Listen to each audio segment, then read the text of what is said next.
one of Alicia's earlier doctors, not seen in this story, missed the symptoms of ovarian cancer, her severe bloating, constipation, bowel problems and hemorrhoids, despite knowing she carried a genetic time bomb. I found out the 5 symptoms on the way to hospital to get my first surgery done. There was a poster on the elevator saying, ovarian cancer, if you're experiencing this and this, please see your GP about getting tested.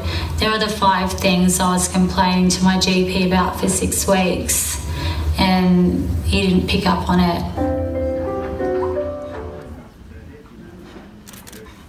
Hi, that was my sister Alicia. Very beautiful girl, still is a very beautiful girl. My name is Chrissy and I am a BRCA2 positive person and also a cancer survivor. So my story today, I wanted to come along and share. First of all, I can't believe when Trudy rang me and said, would you please come up and be our guest speaker? I listened to her story, and then you do what you do and you Google and you find out everything about a person, and I cried all night. I said to my husband, how can someone so amazing and be so giving really open up? And you know what she said to me? She said, I know your story, your sister's story all those years ago resonated with me. And I just thought, well, that was Alicia's legacy then, and it is now. She's still resonating with people. Trudy, your legacy now and for always will be resonate with people because you're a giver.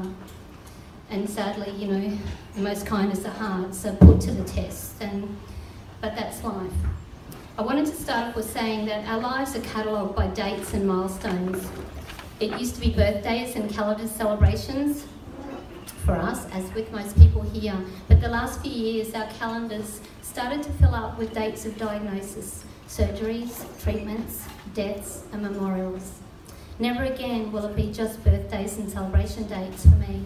There will always be tinges of sadness for those who are not here, for the ongoing diligent behaviours we have become accustomed to in our family, being BRCA2 positive. But our story is no better or worse, no sadder or more inspiring than others. I do believe each person, each family with cancer in their life will show fear, strength, humour, tragedy and triumph, and sometimes all in one day. It's all relative. Over the last 10 years, we've had 4 double prophylactic mastectomies with my sister and I. We've had radical medical hysterectomies. We've had a BRCA2 positive diagnosis in every female in our family, and then the blow was to my son. He was positive as well. So now my grandchildren, Eli and Sarah, are also prone to this BRCA2 positive status. I'm not going to talk to you about percentages of being a BRCA2 or a BRCA1 or just a BRCA gene mutated positive person, because the statistics change all the time. Originally, when we found out about this in 2007, it was so shocking. It was 85 to 95% chance of us getting breast or ovarian cancer.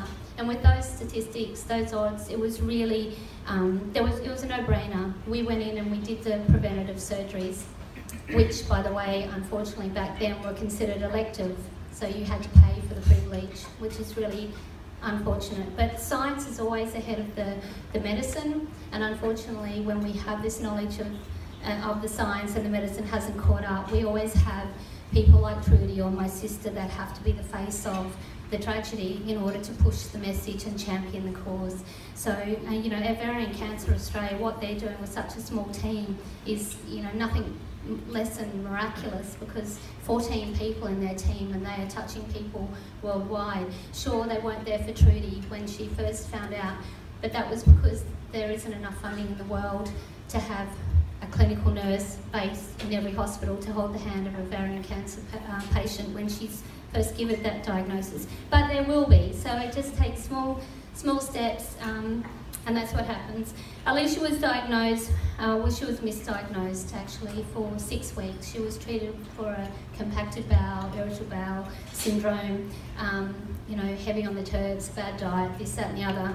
For 6 weeks, as a BRCA2 positive recipient, she went to her GP, and even with that, he didn't have a protocol to diagnose her or do further testing. She even asked for a CA125 test, which is a blood test to check your tumour markers. She asked for that, and he said, no, you're too young, it's not an issue. So these things, these tragedies do happen. I would love for her message, for Trudy's message, and for all these wonderful women that are championing this cause for ovarian cancer. I would love nothing more for a national health database to be not opt-in, to actually be mandatory, that just like if you're wearing a bracelet to say that you're BRCA2 positive or BRCA1 positive, a protocol will naturally jump up on the screen that doctor doesn't have to think about it, because GPs are so heavy with what they have to know. And I'm not blaming that GP for the misdiagnosis, but I would love nothing more for them to be able to go, you know what, this is the protocol for how to deal with ovarian cancer. This is the simple things. Let's rule out what can kill her before we treat her for all the other multiple illnesses that won't kill her. So had it been that way, turn it around, then so many women would be diagnosed earlier rather than later, because we don't have time.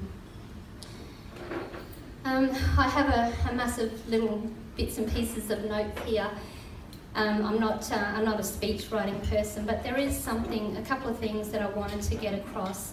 One thing I've learned with having, in 4 years, my father passed away of cancer.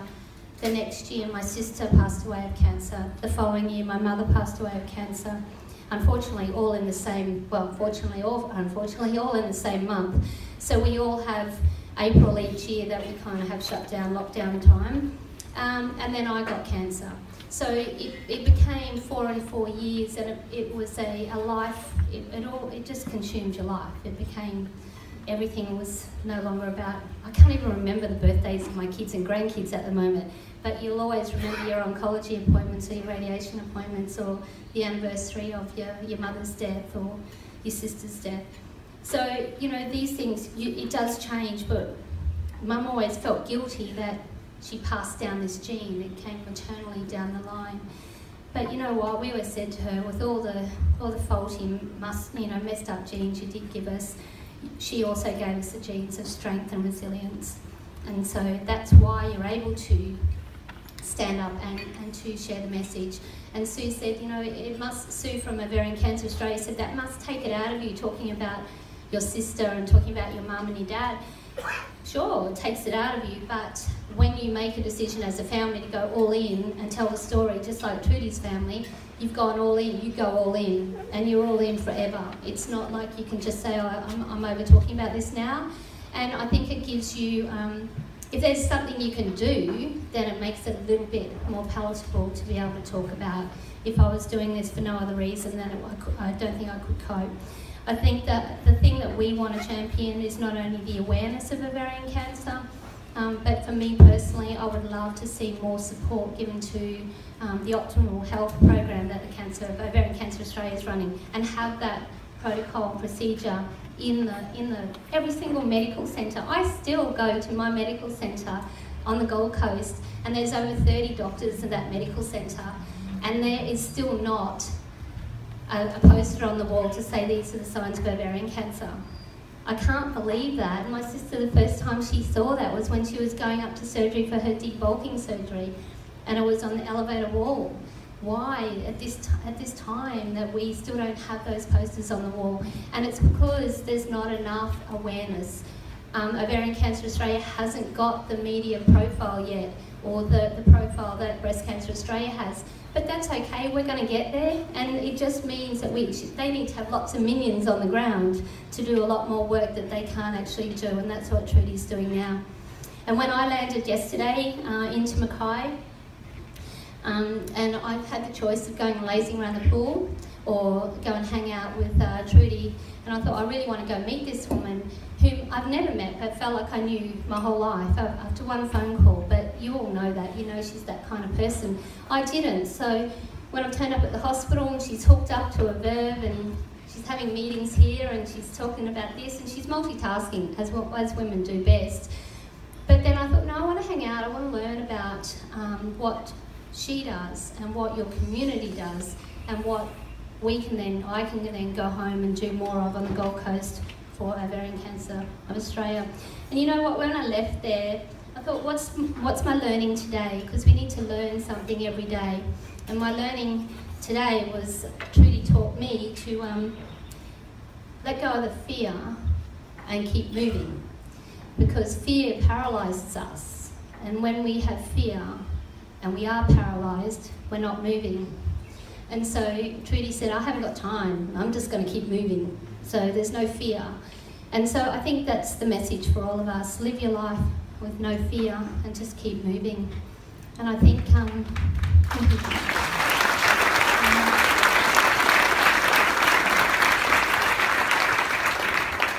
so although my sister's not here today and my mum's not here today, they actually are. They're always here.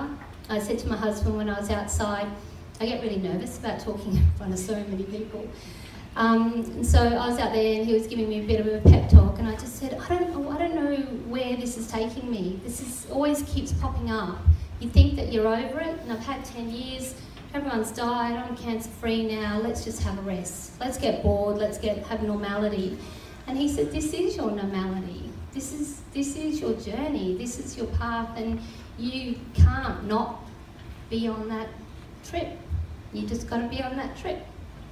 So we're all on that trip with you, and we're just going to make ovarian cancer something that everyone talks about.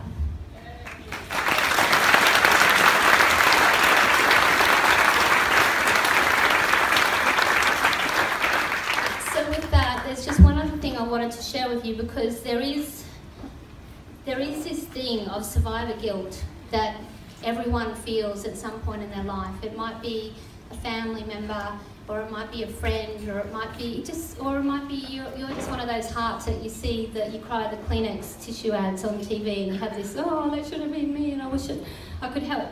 So there's a thing about survivor guilt, and my sister Veronica, who she's an actor and a writer, and she's so much better at doing this stuff than me. But she said, well, I had a bit of a brainstorm with her, and she said this to me yesterday, and I thought, you know what, this is really, really true, and I didn't realise, and I really thank her for sharing with me. So I'm going to read what she told me to say, because I did feel really guilty. I felt really guilty when, my baby sister and my mum and my dad and everyone else got cancer, and I'm the big elder sister, and I'm like, no, this is not happening. I want to be that person. And I felt terribly guilty. And when we did our documentary about BRCA2, and I was the face of the awareness campaign, I felt even more guilty, because here I am getting all this attention, having my breasts off and my ovaries out, and I didn't even have cancer. I'm like, I felt like a fraud. So it was actually quite a weird space for me to be in. But you know what? I learned so much with watching 3 people in my family die. And so the survivor guilt turned into a survivor privilege. And this is what Bronnie said: given the privilege and the grace to accept our own mortality because of the journey that our family members went through, to accept their own death and the way that they showed so much grace in their journey, it showed me great lessons on how to die. And in doing so, taught me great lessons in how to live, because we are forever dying. So it's really about how you live. So live well. Thank you.